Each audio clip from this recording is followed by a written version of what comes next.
Doctor K Sudhakar ಈಗ ನೀರ್ ಬಿಡ್ಬೇಕಾದ್ರೆ ಎಲ್ಲೋಗಿದೆ sir ಈ ಸಂದೀಪ್ ರೆಡ್ಡಿ? ಅಣ್ಣ ನಮ್ಗೆ ಕೊಲ್ಚೆ ನೀರ್ ಬೇಡ ಅಣ್ಣ, ನನ್ ಕುರ್ದ ಸತ್ತೋಗ್ತೀನಿ ಅಣ್ಣ, ನಮ್ಮ ಕ್ಷೇತ್ರ ಜನಕ್ಕೆ ಇದು ಕೆಟ್ಟದಾಗುತ್ತಣ್ಣ, ಇಲ್ದೋರ ಕಾಯಿಲೆಗಳೆಲ್ಲ ಬರ್ತಾವಣ್ಣ ಅಂತ ಹೇಳ್ಬಿಟ್ಟು ಅವ್ರು ಕೇಳಕ್ಕೆ ಈ ಮನುಷ್ಯನ ಪರಿಜ್ಞಾನ ಇಲ್ವಾ ಸರ್?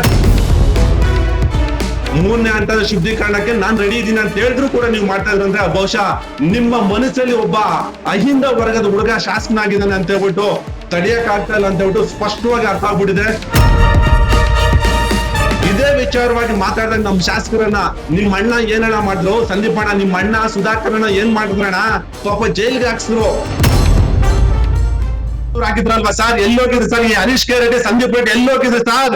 ಇವತ್ತು ಈ ತರ ಪಿತೂರಿ ಮಾಡ್ತಾರೆ, ಒಬ್ಬ ಅಹಿಂದ ವರ್ಗದ ಹುಡುಗನ ವಿರುದ್ಧ ಈ ಪಿತೂರಿ ಮಾಡ್ತಾ ಇದ್ರಲ್ವಾ? ಯಾಕೆ ಸರ್ ಅವತ್ತು ಈ ಪ್ರಶ್ನೆ ನೀವು ಮಾಧ್ಯಮದವರು ಯಾಕೆ ಸರ್ ಈ ಪ್ರಶ್ನೆ ಮಾಡ್ಲಿಲ್ಲ? ಸಚಿವರನ್ನ ಒಮ್ಮೆ ಅವತ್ತು ಸಚಿವರಾಗಿರಲ್ವ ಡಾಕ್ಟರ್ ಕೆ ಸುಧಾಕರ್, ಅವತ್ತು ಈ ಪ್ರಶ್ನೆ ನೀವು ಮಾಡ್ಬೇಕಾಯ್ತು. ನೋಡಿ ಜನರಿಗೆ ಈ ತರ ವಿಷ ತಗೊಂಡ್ ಬಿಟ್ಟಿದ್ರಲ್ವ ಅವತ್ತು ಡಾಕ್ಟರ್ ಕೆ ಸುಧಾಕರ್ ಈಗ ನೀರ್ ಬಿಡ್ಬೇಕಾದ್ರೆ ಎಲ್ಲೋಗಿದೆ ಸರ್ ಈ ಸಂದೀಪ್ ರೆಡ್ಡಿ?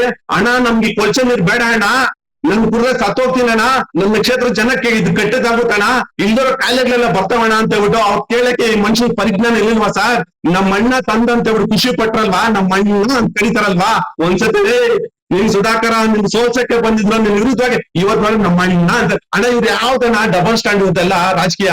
ನಾನು ಮಾತಾಡ್ಬಾರ್ದು ಇದ್ದಂತ ಇವ್ರ ವಿರುದ್ಧವಾಗಿ ಮಾತಾಡ್ಬಾರ್ದು ಅಂತಿದ್ದಣ. ಇವ್ರು ಏನಣ್ಣ ಪ್ರತಿ ದಿನ ಬರೋದು ಅಲ್ಲಿ ಕೂತ್ಕೊಳ್ಳೋದು, ಅಲ್ಲೋ ಸ್ಟೇಟ್ಮೆಂಟ್, ಇಲ್ಲಿ ಕೂತ್ಕೊಳ್ಳೋದು, ಏನಣ್ಣ ಇದೆಲ್ಲ? ಅಣ್ಣ ಅವ್ರು ಜನರನ್ನ ಆಯ್ಕೆ ಜನಪ್ರತಿನಿಧಿ ಅಣ್ಣ ನಮ್ ಪ್ರದೀಪ್ ಸಾಹೇಬ್ರು ಅಣ್ಣ, ಅವ್ರಿಗೂ ಜವಾಬ್ದಾರಿ ಇದೆ ಕ್ಷೇತ್ರ ಜನರ ಬಗ್ಗೆ.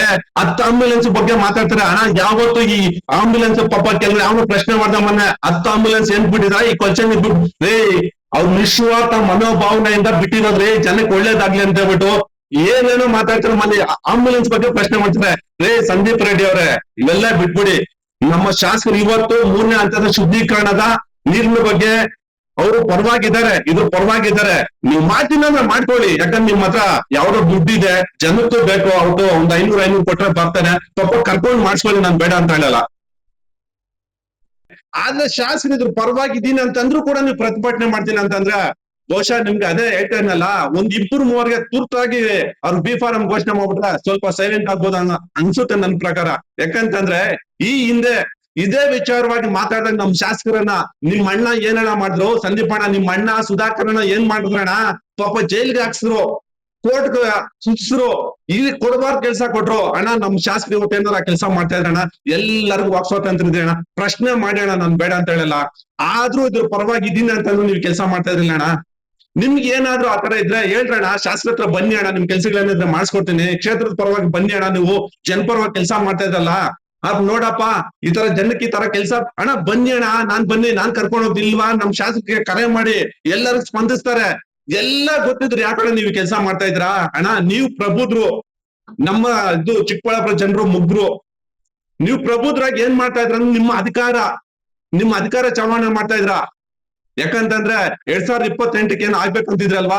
ಇವತ್ತಿಂದ ಜನರನ್ನ ದಿಕ್ಕು ತಪ್ಪಿಸಿ ಒಬ್ಬ ಶಾಸಕನ ವಿರುದ್ಧವಾಗಿ ನೀವು ಮಾಡ್ತಿರೋ ಪಿತೂರಿ ಇದು.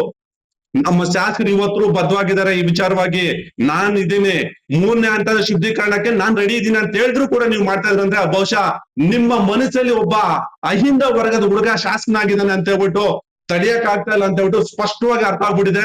ಇದ್ರ ವಿರುದ್ಧವಾಗಿ ನೀವ್ ಏನೇ ಮಾತಾಡಿ ಕ್ಷೇತ್ರ ಜನ ಆಲ್ರೆಡಿ ನಿಮ್ಮ ವಿರುದ್ಧವಾಗಿ ಡಿಸೈಡ್ ಆಗಿದ್ದಾರೆ. ಸಂದೀಪ್ ರೆಡ್ಡಿ ಅವರಿಗೆ ಈಗಾಗ್ಲೇ ಬಿ ಫಾರಂ ಘೋಷಣೆ ಆಗ್ಬಿಟ್ರೆ ಬಹುಶಃ ಅವರು ಆರಾಮಾಗಿ ಇರ್ಬೋದು ಅಂತ ಹೇಳ್ಬಿಟ್ಟು ಇದಾಗಿದೆ. ಅಣ್ಣ ಇವೆಲ್ಲ ಕೆಲ್ಸಕ್ಕೆ ಬರಲ್ಲ, ಒಳ್ಳೆ ಕೆಲಸ ಮಾಡ್ತೀರಾ ಮಾಡಿ, ಅದು ಬಿಟ್ಬಿಟ್ಟು ಅಹಿಂದ ವರ್ಗದ ಹುಡುಗನ ಮೇಲೆ ಈ ತರ ಷಡ್ಯಂತ್ರ ಮಾಡಕ್ ಹೋಗ್ಬೇಡಿ. ಯಾಕಂದ್ರೆ ಅವ್ರು ಇನ್ನೂ ರಾಜಕೀಯದಲ್ಲಿ ಮುಂದುವರಿಬೇಕು.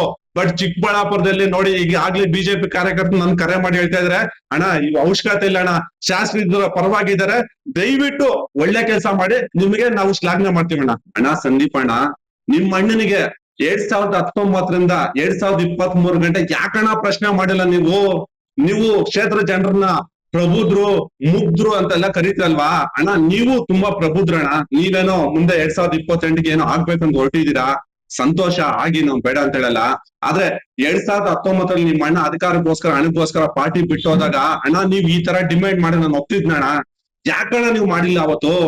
ಪ್ರಭಾವ ಸಚಿವರು ಏನೋ ನೆಕ್ಸ್ಟ್ ನಾನು ಸಿಎಂ ಅನ್ನೋ ಮಟ್ಟಕ್ಕೆ ಓಡಾಡ್ತಿದ್ರಲ್ಲ ಅಣ್ಣ. ಬಸವರಾಜ್ ಬೊಮ್ಮಾಯಿ ಹಿಂದೆ ಕಡೆ. ಅಣ್ಣ ಅವತ್ ನೀವ್ ಈ ತರ ಪ್ರೆಸ್ ಮೀಟ್ ಮಾಡಿ ಈ ತರ ಬಂದು ಕರೆ ಕೊಟ್ಟಿದ್ರೆ ಅಣ್ಣ ನಾನು ನಿಮ್ ಜೊತೆಲಿ ಬಂದು ಬಂದಿಗೆ ನನ್ನ ಕೈ ನೀಡ್ತಾ ಇದ್ನ ಅಣ್ಣ. ನಾನು ನಮ್ ಸಂದೀಪ್ ಅಣ್ಣವ್ರು ಒಂದ್ ಒಳ್ಳೆ ಕೆಲಸ ಮಾಡ್ತಾ ಇದ್ರೆ ಕ್ಷೇತ್ರ ಜನಕ್ಕೆ ಅಂತ ಹೇಳ್ಬಿಟ್ಟು ನಾನು ನಿಮ್ ಶಾಬಾಷ್ಗಿರಿ ಹೇಳ್ತಾ ಇದ್ನ. ಅಲ್ಲಣ್ಣ ಅಹಿಂದ ನಾಯಕ, ಅಹಿಂದ ವರ್ಗದಿಂದ ಒಬ್ಬ ಶಾಸಕ ಆಗಿದ್ದಾನಂತ ಹೇಳ್ಬಿಟ್ಟು ನಿಮ್ ಕೈಲಿ ತಡೆಯಕ್ ಆಗ್ತಾ ಇಲ್ಲಣ್ಣ. ಅಲ್ಲಣ್ಣ ಹೇಳ್ತಾರಲ್ಲ, ನನ್ ಸ್ಪಷ್ಟವಾಗಿ ಹೇಳಿದ್ರಲ್ಲ, ನನ್ ಡಿಮ್ಯಾಂಡ್ ಇದೆ. ನೀವೇನ್ ಹಳೆ ವಿಡಿಯೋಗಳು ಇವತ್ತು ಟ್ರೋಲ್ ಮಾಡ್ತಾ ಇದ್ರ ಅಣ್ಣ, ಖಂಡಿತ ನಾನು ಒಪ್ಕೊಂತೀನಿ. ನಮ್ಮ ಶಾಸಕರು ಇವತ್ತು ಅವ್ರ ಮಾತಿಗೆ ಭದ್ರ ಆಗಿದ್ದಾರೆ. ಏನ್ ಅವತ್ತು ಶಾಸಕರಾಗೋಕ್ಕಿಂತ ಮುಂಚೆ ಏನ್ ಅವ್ರು ವಾಗ್ದಾನ ಕೊಟ್ಟರು ಕ್ಷೇತ್ರ ಜನಕ್ಕೆ ಈ ತರ ಆಗುತ್ತೆ, ಇದರಿಂದ ತೊಂದರೆ ಆಗುತ್ತೆ ಅಂತ ಹೇಳ್ಬಿಟ್ಟು ಅದ್ರ ವಿಚಾರವಾಗಿ ಇವತ್ತಿಗೂ ಅವರು ಸ್ಪಷ್ಟವಾಗಿದ್ದಾರೆ. ಯಾಕೆ ಹೇಳಿ, ನೀವೇನೋ DC ಆಫೀಸ್ ಹತ್ರ ಮಾತಾಡಿದ್ರು, ನಮ್ಮ ಶಾಸಕರು ಮಾತಾಡಿದ್ರು, ಹಳೆ ವಿಡಿಯೋ ಟ್ರೋಲ್ ಮಾಡ್ತಾ ಇದ್ರ. ಆ ವಿಚಾರಕ್ಕೆ ನೋಡಿ ಅವರು ಸ್ಪಷ್ಟವಾಗಿ ಹೇಳಿದ್ರು, ಇಲ್ಲೇ ಕನ್ನಡ ಭವನದ ಹತ್ರ ನೀವೇನು ಮಾಧ್ಯಮದವರು ಅವ್ರನ್ನ ಪ್ರಶ್ನೆ ಮಾಡಿದಾಗ ನಾನು ಇವತ್ತು ನನ್ನ ಹೇಳಿಕೆಗೆ ಬದ್ಧವಾಗಿದ್ದೀನಿ. 3ನೇ ಹಂತದ ಶುದ್ಧೀಕರಣಕ್ಕೆ ನಾನು ಇವತ್ತು ರೆಡಿ ಇದ್ದೀನಿ. ಸರ್ವಪಕ್ಷ ನಿಯೋಗ ನೋಡಿ ಸ್ಪಷ್ಟವಾಗಿ ಹೇಳಿದ್ರು. ಗೌರಿಬಿದನೂರು ಪುಟ್ಟಸ್ವಾಮಿಗೌಡ್ರು ಇರ್ಬೋದು, ಮತ್ತೆ ಯಾರು ನಮ್ಮ ಶಿಡ್ಲಘಟ್ಟದ ರವಿಕುಮಾರ್ ಇರ್ಬೋದು, ನಮ್ಮ ಸಚಿವರು ಇರ್ಬೋದು, ಬಾಗೇಪಲ್ಲಿ ಸುಬ್ಬಾರೆಡ್ಡಿ, ಎಲ್ಲರನ್ನು ಸರ್ವಪಕ್ಷ ನಿಯೋಗ ಕರ್ಕೊಂಡು ಹೋಗ್ಬಿಟ್ಟು ನಾನು ಮುಖ್ಯಮಂತ್ರಿಗಳ ಹತ್ರ ಮಾತಾಡಿಸ್ಬಿಟ್ಟು ನಾನು ಈ ವಿಚಾರಕ್ಕೆ ನಾನು ರೆಡಿ ಇದ್ದೀನಿ. 3ನೇ ಹಂತದ ಶುದ್ಧೀಕರಣಕ್ಕೆ ನನ್ಗೆ ಸ್ವಲ್ಪ ಪವರ್ ಬೇಕು, ನಾನು ಮಾತಾಡ್ತೀನಿ ಅಂತ ರೆಡಿ ಆಗಿದ್ದೀನಿ ಅಂತಂದ್ರು. ನೀವು ಇವತ್ತು ಪ್ರತಿಭಟನೆ ಮಾಡಕ್ ಹೋಗ್ತೀರಾ ಅಂದ್ರೆ ಎಲ್ಲೋ ಒಂದು ಕಡೆ ನಿಮ್ಮ ರಾಜಕೀಯ ಬೇಳೆ ಬಯಸ್ಕೊಳಕ್ಕೆ ಕೆಲಸ ಮಾಡ್ತಾ ಇದ್ರ. ನಮ್ಮ ಶಾಸಕರ ಬಗ್ಗೆ ಏನಾದ್ರು ಅವರು ಕೇವಲವಾಗಿ ಮಾತಾಡಿದ್ರೆ, ಇಲ್ಲ ನಿಲ್ಸ್ಕೊಳ್ಳೋ ಅಂತ ಕೆಲಸ ಮಾಡಿದ್ರೆ ನೀವು ಪ್ರತಿಭಟನೆ ಮಾಡಿ ನಾವ್ ಇಲ್ಲ ಅಂತ ಹೇಳ್ತಾ ಇಲ್ಲ. ಬಟ್ ಅವ್ರು ಸ್ಪಷ್ಟವಾಗಿದ್ದಾರಲ್ಲ ಈ ವಿಚಾರದಲ್ಲಿ, ನಾನು ಇದ್ದೀನಿ, ನಿಮ್ ಜೊತೆ ಇದ್ದೀನಿ ಅಂತ ಹೇಳ್ಬಿಟ್ಟು ನೀವು ಅಷ್ಟೆಲ್ಲಾ ಹೇಳಿದ್ರು ಪ್ರತಿಭಟನೆ ಮಾಡ್ತೀನಿ ಅಂದ್ರೆ ಏನ್ ಇದ್ರಲ್ಲಿ ಅರ್ಥ ಇದೆ? ಇನ್ನೊಬ್ರು ಹೇಳ್ತಾರೆ, ಒಂದು ಬಾಟ್ಲಿ ಹಿಡ್ಕೊ ಬರ್ತಾರೆ, ಅಣ್ಣ ನಾವು ಇದೇ ತಾಲೂಕಿನವ್ರೇನೆ, ನಾವಿನ್ನೆಲ್ಲೋ ಇಲ್ಲ, ನಾವ್ ಇದೇ ತಾಲೂಕ್ನವ್ರಣ್ಣ. ಸಂದೀಪ್ ಅಣ್ಣ ಸ್ವಲ್ಪ ನೀವು ಅರ್ಥ ಮಾಡ್ಕೊಟ್ಟಣ್ಣ, ಮುಂದೆ ನಾಯಕರ ಅಂತ ಹೊಟ್ಟಿದ್ರ ಅಣ್ಣ, ನಿಮ್ಮ ಪಕ್ಷದ ಕಾರ್ಯಕರ್ತರು ನನ್ಗೆ ಫೋನ್ ಮಾಡಿ ಹೇಳ್ತಾ ಇದ್ರೆ ಯಾಕೆ ನಮ್ ಸಂದೀಪ್ ರೆಡ್ಡಿಗೆ ಇಷ್ಟೊಂದು ಅರ್ಜೆಂಟ್ ಅಂತ ಹೇಳ್ಬಿಟ್ಟು ಶಾಸಕರು ಸ್ಪಷ್ಟವಾಗಿ ಹೇಳಿದ್ದಾರೆ. ನಾನು ಇದ್ರ ಪರವಾಗಿ ಇದ್ದೀನಿ ಅಂತ ಹೇಳಿದ್ರು ಕೂಡ ಇವತ್ತು ಅವರು ಪ್ರತಿಭಟನೆ ಮಾಡ್ತೀನಿ ಅಂದ್ರೆ ತುರ್ತಾಗಿ ಅವ್ರಿಗೆ B.Pharm ಬೇಕು. ಪಾರ್ಟಿಯಿಂದ B.Pharm ಕೊಟ್ಬಿಟ್ರೆ ಸುಮ್ಮನೆ ಆಗ್ಬಿಡ್ತಾರೇನೋ. ಅಣ್ಣ ಇವೆಲ್ಲ ಕೆಲ್ಸಕ್ಕೆ ಬರಲ್ಲ ಅಣ್ಣ, ಯಾರೇ ಕೊಡ್ಬೇಕು ಇದಕ್ಕೆ. ಶಾಸಕರಾದ್ರು ಪರವಾಗಿದ್ದಾರಲ್ವಾ ಸರ್, ಮೊನ್ನೆನೆ ಸ್ಪಷ್ಟವಾಗಿ ಹೇಳಿದ್ರಲ್ವಾ, ಏನ್ ಕರೆ ಕೊಡೋಂಥದ್ದು ಏನ್ ಬಂತು? ನಾನೇ ನಮ್ಮ ಜಿಲ್ಲೆಯ ಎಲ್ಲಾ ನಾಯಕರನ್ನು, ಮುಖಂಡರು, ನೀರಾವರಿ ಹೋರಾಟಗಾರರನ್ನ, ಶಾಸಕರನ್ನ ಎಲ್ಲಾನು ಕರ್ಕೊಂಡು ಹೋಗ್ಬಿಟ್ಟು ಮುಖ್ಯಮಂತ್ರಿಗಳ ಹತ್ರ ಕೂರಿಸ್ಬಿಟ್ಟು 3ನೇ ಹಂತದ ಶುದ್ಧೀಕರಣಕ್ಕೆ ನಾನು ಒತ್ತಾಯ ಮಾಡ್ತೀನಿ ಅಂತ ಹೇಳಿದಾರಲ್ವಾ. ಖಂಡಿತ ಆಗ್ತದೆ, ಮುಂದಿನ ದಿನಗಳಲ್ಲಿ ಹಾಗೆ ಆಗುತ್ತೆ. ಇದು ದೊಡ್ಡ ಮಟ್ಟದಲ್ಲಿ ಹೋರಾಟ ನಮ್ಮ ಶಾಸಕರು ಮಾಡೇ ಮಾಡ್ತಾರೆ. ನೋಡಿ ಸರ್, ಇವ್ರು ಯಾರು ಮಾಡ್ಬೇಕಾಗಿಲ್ಲ. ಈ ಜಿಲ್ಲೆಯಲ್ಲಿ, ಈ ತಾಲೂಕಿನಲ್ಲಿ ಮೊಟ್ಟ ಮೊದಲನೇದಾಗಿ ಧ್ವನಿ ಎತ್ತಿದ್ ನಮ್ಮ ಶಾಸಕರು ಪ್ರದೀಪ್ ಈಶ್ವರ್ ಸಾಹೇಬ್ರು. ಇವತ್ತು ಅವ್ರು ಮುಂದಿನ ದಿನಗಳಲ್ಲಿ ಈ ವಿಚಾರವಾಗಿ ಅವ್ರ ಮುಂದಿನ ಧ್ವನಿ ಎತ್ತಿ ಇದನ್ನ ಮಾಡೇ ಮಾಡ್ತಾರೆ. ಬಟ್ ಕೆಲವರು ಏನು ಮಾಡಕ್ಕಾಗಲ್ಲ ಸರ್, ಅವ್ರ ರಾಜಕೀಯ ಬೇಡ ಬಯಸ್ಕೊಳಕ್ ಮಾಡ್ತಾರೆ, ಮಾಡ್ಲಿ ಸರ್, ನೀರಾವರಿ ಅದನ್ನ ಒಳ್ಳೆ ರೀತಿಯಲ್ಲಿ ಮಾಡ್ಲಿ. ಸರಿ, ನೀವು ಯಾಕೆ ಅವ್ರ ಜೊತೆ ಕೈ ಜೋಡಿಸ್ಬಾರ್ದು? ಇಲ್ಲ, ಇದ್ರ ಪರವಾಗಿ ನಾನು ಇಲ್ಲ ಅಂದಾಗ ಅವ್ರ ವಿರುದ್ಧ ನಾನು ಅವ್ರ ಜೊತೆ ಜೋಡಿಸ್ತೀನಿ, ಕೈ ಜೋಡಿಸ್ತೀನಿ. ನಮ್ಮ ಶಾಸಕರು ಇದ್ರ ಪರವಾಗಿ ಇದಾರಲ್ವಾ, ನಾನು ಪದೇ ಹೇಳ್ತಾ ಇದ್ನಲ್ವಾ, 3ನೇ ಹಂತದ ಶುದ್ಧೀಕರಣದ ಪರವಾಗಿ ನಾನು ಇದೀನಿ ಅಂತ ಹೇಳಿದಾರಲ್ವಾ, ನಿಮ್ಮ ಮಾಧ್ಯಮದಲ್ಲಿ ಹೇಳಿದಾರಲ್ವಾ ಸರ್. ಇನ್ನೇನಾಗ್ಬೇಕು? ಇದೀನಿ ಅಂತಂದ್ರೆ ಪ್ರತಿಭಟನೆ ಮಾಡ್ಲಿ ಬಿಡಿ, ಪ್ರತಿಭಟನೆ ಮಾಡಿದ್ರೆ ಹೊರಕ್ಕೂ ಮಾಡ್ಲಿ ಬಿಡಿ. ಯಾಕಂತಂದ್ರೆ ರಾಜಕೀಯ ಬೆಳೆ ಬಯಸ್ಕೋಬೇಕು. ಇವಾಗ ತುರ್ತಾಗಿ ಏನ್ ಗೊತ್ತಾ, ಯಾವ್ದೊಂದು ವಿಷಯ ಬೇಕಾಯ್ತು, ರಾಜಕೀಯ ಬೆಳೆ ಬಯಸ್ಕೊಂತ ಇದಾರೆ, ಬಯಸ್ಕೊಳ್ಳಿ ಬಿಡಿ ಸರ್, ಅದ್ರಲ್ಲಿ ಏನೈತೆ? ನಮ್ಗೆ ಈಗ ಪ್ರತಿಭಟನೆ ಮಾಡಿದ್ರೆ ಎಲ್ಲರಿಗೂ ಸ್ವಾತಂತ್ರ್ಯ ಇದೆ, ಮಾಡ್ಲಿ ಬಿಡಿ, ಬೇಡ ಅಂತ ಹೇಳ್ತೀವ, ಮಾಡ್ಕೊಳ್ಳಿ, ಅವ್ರ ಇಷ್ಟ, ಏನ್ ಬೇಕಾದ್ರೆ ಮಾಡ್ಕೊಳ್ಳಿ. ಜನರು ಪ್ರಬುದ್ರು, ನಮ್ ಚಿಕ್ಕಬಳ್ಳಾಪುರ ಜನತೆ ಈಗಾಗ್ಲೇ ಟ್ರೋಲ್ ಮಾಡ್ತಾ ಇದ್ರೆ ಸಂದೀಪ್ ರೆಡ್ಡಿನ, ಇನ್ನೊಂದಷ್ಟು ಟ್ರೋಲ್ ಮಾಡ್ತಾರೆ ಅಷ್ಟೇ, ಮಾಡಿಸ್ಕೊಳ್ಳಿ. ಈಗ ಅಲ್ಲ, ನೀರಾವರಿ ಹೋರಾಟದಿಂದಲ್ಲ, ಈ ಏನು ಈ ಹಿಂದೆ ಇಲ್ಲಿ ಒಬ್ಬ ಭ್ರಷ್ಟಾಚಾರಿ ಕೊರೋನಾ ಕಳ್ಳ ಒಬ್ಬ ಡಾಕ್ಟರ್ K. ಸುಧಾಕರ್ ಏನಿದ್ದ, ಏನ್ ಸರ್, ಆ ಮನುಷ್ಯನ ವಿರುದ್ಧವಾಗಿ ಜನ ಬೇಸೆತ್ತಿದ್ರು. ಅರ್ಥ ಮಾಡ್ಕೊಳ್ಳಿ. ಹಾಗಾಗ್ಬಿಟ್ಟು ಅಂತ ಅವ್ರನ್ನ ಸೋಲ್ಸಕ್ಕೆ ಒಂದು ಹುಳಿ ಬೇಕಾಯ್ತು, ಹುಳಿ ಬಂದು ಸೋಲ್ಸಿದೆ ಸರ್. ರಾಷ್ಟ್ರ ಇಲ್ಲ ಅಂದಾಗ ಇದ್ರ ವಿರುದ್ಧವಾಗಿದ್ದೀನಿ ನಾನು, ಇದು ವಿಚಾರ ನನ್ಗೆ ಬೇಕಾಗಿಲ್ಲ ಅಂದ್ರೆ ಪ್ರತಿಭಟನೆ ಮಾಡಿ. ಅವ್ರು ಹೇಳಿದ್ರಲ್ವಾ, ನಾನು ಇದ್ರ ವಿಚಾರವಾಗಿ ನಾನು ಇದ್ದೀನಿ, ಎಲ್ಲರನ್ನು ಕರ್ಕೊಂಡೋಗಿ ಮುಖ್ಯಮಂತ್ರಿಗಳ ಹತ್ರ ಮಾತಾಡ್ಬಿಟ್ಟು ಇದ್ರ ವಿಚಾರವಾಗಿ ಮಾತಾಡ್ತೀನಿ ಅಂತ ಅವ್ರು ಹೇಳ್ತಾ ಇದ್ರಲ್ವಾ ಸರ್.